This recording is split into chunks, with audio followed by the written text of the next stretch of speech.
जेठको 10 गते बिहान मर्निङको राइडमा यता झोलङ्गे पछि 4 लाइन पछि यहाँ टनकपुरको पुलमा पुगेको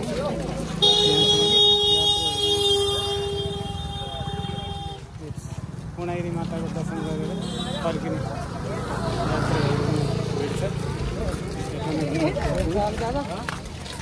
साह्रै रमाइलो दृश्य।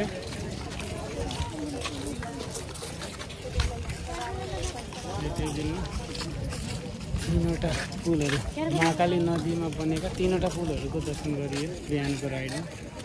अब घरतिर लागिन्छ। ओके, ल हेभ अ ग्रेट डे। भिड छ है मान्छेहरूको, पूर्णगिरी माताको दर्शन गरेर फर्किने मान्छेहरूको भिड।